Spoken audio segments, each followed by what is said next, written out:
Hi friends, నేను మీ sanitary మెషిన్ని. Friends, ఈరోజు మన వీడియోలో western commode seat single piece షూట్ని ఎలా సింపుల్గా బిగించుకోవాలో ఈ వీడియోలో మీకు అయితే ఎక్స్ప్లెయిన్ చేయడం జరుగుతుంది.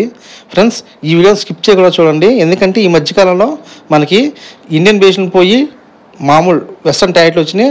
ఈ వెస్టర్న్ టైర్లు పోయి వెస్టర్న్ టైర్ సింగిల్ పీస్ కమోడ్ అయితే ఈ మధ్యకాలంలో ఎక్కువగా బిగిస్తాను. కొత్తగా పని నేర్చుకున్న వాళ్ళకి ఈ వీడియో చాలా హెల్ప్ అయితే అవుతుంది అనమాట.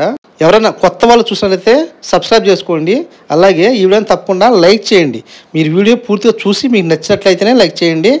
ఓకే ఫ్రెండ్స్, మనం వీడియోకి వెళ్ళిపోతాం ఆలస్యం చేయకుండా.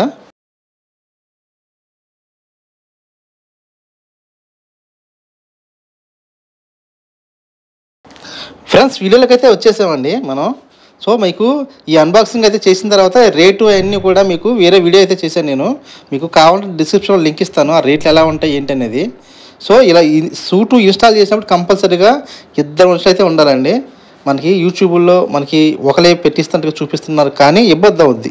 ఇద్దరు ఉంటే చాలా ఫ్రీగా ఉంటుంది అన్నమాట వర్క్ అనేది. ఇదైతే గుర్తుపెట్టుకోండి. మనకి ఒకసారి లోన ఎలా ఉన్నాయంటే అనేది సెట్ చేసుకోండి. ఒకసారి నేను పట్టేస్తూ ఉంటాయి అలాగా. సో ఇప్పుడు చూడండి, మనం ఈ ఇన్స్టాల్ చేసే ముందు కూడా ఎప్పుడు కూడా నాగల్ ఎల్బెండ్ అయితే మనం సెట్ చేస్తాం కదా, ఆ ఎల్బెండ్లో కూడా మనం ఒక నాగల్ పీస్ ముక్క అయితే పెట్టాలండి లెవెల్గా. దానివల్ల ప్రయోజనం ఏంటంటే మనకి ఒక వాచ్ అయితే ఉంటుంది అనమాట, ఎంసీల్ వాచరు, అది కరెక్ట్గా కూర్చుంటుంది అనమాట. సో ఇప్పుడైతే నేను సెట్ చేసిన తర్వాత చాలలేదు, అంటే పూర్తిగా ఫ్లోర్కి ఆనుకుపోవాలి షూట్ కమోడ్ అనేది. ఆనలేదు, కొంచెం ఆ పెట్టిన ముక్క అనేది ఎత్తైంది అనమాట. దాన్ని హ్యాండ్ మిషన్ పెట్టి అయితే తీసుకోవాలి.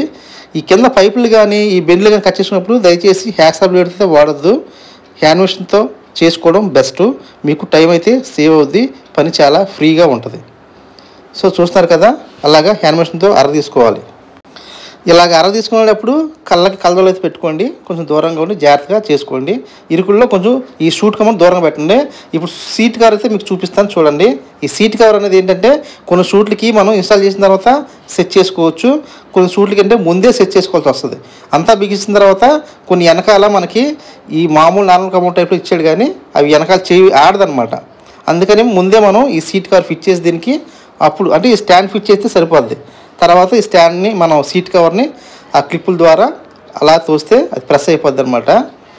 సో ఆ సీట్ కవర్ బిగించిన విధానం కూడా ఆ సూటు చూసారు కదా షేప్ ఉంటుంది, ఆ షేప్ ఎలాగైతే ఉంటుందో ఖచ్చితంగా సీట్ కవర్ కూడా అదే షేప్లో ఉంటుంది. ఆ రెండు మ్యాచ్ ఎలాగైతే ఖచ్చితంగా మీరు చూసుకోండి. మనకి ఎడాపెడాగా దానికి ఈ లుక్ అనేది పోద్ది అనమాట. ఎలా పడితే అలాగే బిగిస్తే సీట్ కవర్ అనేది లుక్ అనేది ఖచ్చితంగా పోద్ది. వాంటర్కి ముందు మనం బ్యాడ్ అవుతాం అనమాట, పని రాని వల్ల కాపాడుతాం. చూసారు కదా, షేప్ అనేది కరెక్ట్గా మెజర్మెంట్ సరిపోవాలి. అలాగే ఈ సీట్ కవర్ ఇన్స్టాల్ చేసిన తర్వాత గట్టిగా ఉందా లేదా అనేది కూడా అటు ఇటు ఊగులాడుతుందా లేదా అది కూడా మనం కరెక్ట్గా చెక్ చేసుకోవాలి. కింద బోల్ట్ వేయించారు కదా, వాటిని గట్టిగా ఫిట్ చేసుకోవాలి. సో అలా ఫిట్ చేసిన తర్వాత ఇప్పుడు మనం ఈ బెండ్ మీద ఫిట్ చేసుకోవాల్సి ఉంటుంది. ఈ ఫిట్ చేసుకున్నప్పుడు కంపల్సరీగా ఇద్దరైతే ఉండాలి. ముందు చెప్పాను కదా, ఆ ఇద్దరు ఉంటేనే నీట్గా చక్కగా సులువుగా ఉంటుంది అనమాట. అటు ఇటు వాల్చుకున్నప్పుడు కూడా ఒక మనిషి హెల్ప్ ఉండడం చాలా అవసరం. సో ఇప్పుడు చూసారు కదా, ఒకవైపు వాల్చాం అనమాట. ఈ వాల్చిన తర్వాత మీకు ఒక ఎంసీల్ వాచ్ అయితే ఉంటుంది. మనం కరెక్ట్గా బెండ్లో కూర్చోబెట్టి చూసుకోవాలి. మనకు పూర్తిగా కూడా ఈ షూట్ అనేది నేలకు ఆనిపోద్ది. అలా ఆనిపోయిన తర్వాత ఆ బెండ్లో కూర్చుందా లేదా మనం తెలియాలంటే అటు ఇటు జరిపితే లాక్ అడిపోద్ది అనమాట. అటు ఎక్కువ జరగదు, కొద్ది జరుగుతుంది అనమాట, పాతి ఎరంగ జరుగుతూ ఉంటుంది. సో ఇప్పుడు అలాగా కూర్చోబెట్టిన తర్వాత మనం ఒక వైపుకి ఒక మనిషిని వాల్చమని మనం ఎంసీల్ వాచ్ అయితే ఉంటుంది. చూసారు కదా, ఒక చోట ఇలా ఇది ఇక్కడైతే మనకి గోల్డెన్ కలర్లో ఉంది, కానీ ఒక చోట బ్లాక్ కలర్లో ఇస్తాడు, సో ఒక చోట వైట్ కలర్లో ఇస్తాడు, అలా ఉంటుంది. మనకి ఈ షూట్కి వచ్చి అవుట్లెట్ ఈ చూసారు కదా డ్రైన్ పైప్ ఉంది, ఆ డ్రైన్ పైప్కి సెట్ చేసి ఆ బెన్ మీద కట్టు కూర్చోబెట్టడమే. ఇలా సెట్ చేసిన తర్వాత ఒకసారి మనం ఏకనైట్ అయితే చూసుకోవాలి. ఇది పెద్ద బాత్రూమ్ కాబట్టి నేను 2 అంగుళాలు ఇంచుమించుగా ఉండేలాగా గ్యాప్ ఇచ్చాను. అదే చిన్న బాత్రూమ్ అయితే 1 అంగుళం అయితే మీరు పెట్టుకోవడం మంచిది. సో ఇప్పుడైతే మనం ఈ నైలాన్ పైప్ కలెక్షన్ ఇన్స్టాల్ చేస్తాం దానికి. సో ఈ నైలాన్ పైప్లో ఒకసారి మనకి ఈ నైలాన్ వాచ్లు అయితే ఉండవు అనమాట, అవి చూసుకోవాలి. అవి లేకుండా మనం బిగిస్తే వాటర్ అనేది లీక్ అయిపోతూ ఉంటుంది. ఒకేసారి మనం వాచర్ ఉన్నా కానీ లీక్ అవుతూ ఉంటుంది. అప్పుడు మనం ఎక్సెస్ నైలాన్ అంటే ఒక ఎక్స్ట్రా నైలాన్ వాచ్లు కూడా పెట్టుకోవడం మంచిది.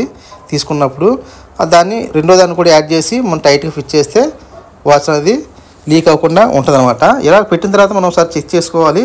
ఈ చెక్ చేసుకున్నప్పుడు చూడండి నీళ్ళైతే కొంచెం స్లోగా వెళ్తున్నాయి. మనం ఈ స్టాప్ ప్యాక్ ఎలా ఉంది, అలాగే ఓవర్ఫ్లో అవుతున్నాయా, అలాగే మనం ఒకసారి ఈ షూట్ బిగించిన తర్వాత నీళ్ళు ఉంటే సరే, నీళ్ళు లేకపోతే 2 బకెట్లు నీళ్ళు తీసుకొచ్చినా సరే ఫుల్గా నీళ్ళు అయితే కొట్టాలి. దీంట్లో ఆ నీళ్ళు ఎందుకు కొట్టాలి అంటే, మనం ఈ వాష్ అయితే సెట్ చేస్తాం కదా, అది కరెక్ట్గా పొజిషన్ కూర్చుందా లేదా మనం తెలియాలంటే ఆ కుట్టిన 2 బకెట్లు నీళ్ళు కొట్టిన నీళ్ళు బయటకు రాకూడదు అనమాట.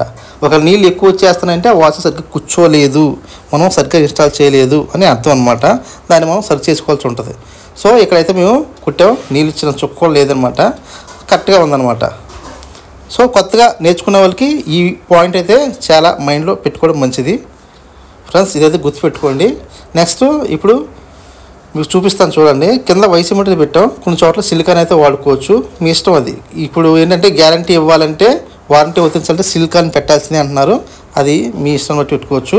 అలాగే చూడండి నీళ్ళైతే పెట్టాం కదా, ఒక చోట ఏంటంటే స్టాప్ ప్యాక్ అనేది సెట్ అవ్వకుండా ఉండడం వల్ల నీళ్ళు ఓవర్ఫ్లో అయిపోతూ ఉంటాయి. ఇక్కడైతే గుర్తుపెట్టుకోండి, మామూలు నార్మల్ కమోడ్లో ఓవర్ఫ్లో అయితే కమోడ్లోకి నీళ్ళు జారతం మనకు కనబడుతుంది, కానీ షూట్ కమోడ్లో అలా కనబడదు. ఎందుకంటే ఈ ఓవర్ఫ్లో యొక్క సెట్టింగ్ అనేది నేరుగా తీసుకెళ్ళి డ్రైన్ పైప్లో సెట్ చేస్తారు. అదే షూట్లో మనకు లీక్ అవుతుంది కనబడదు. దానివల్ల మనకి ట్యాంకులో వాటర్ అనేది చాలా ఎక్కువగా లీక్ అయిపోతుంది. రోజుకి 2-3 సార్లు కూడా ఎక్కించుకోవాల్సి వస్తుంది అనమాట. మీకు ఆల్రెడీ నేను ఒక వీడియో చేశాను, ఒకసారి రిపేర్కి వెళ్ళినప్పుడు అదే జరిగిందనమాట. ఆ వీడియో డిస్క్రిప్షన్లో లింక్ ఇస్తాను, వీలైతే చూడండి.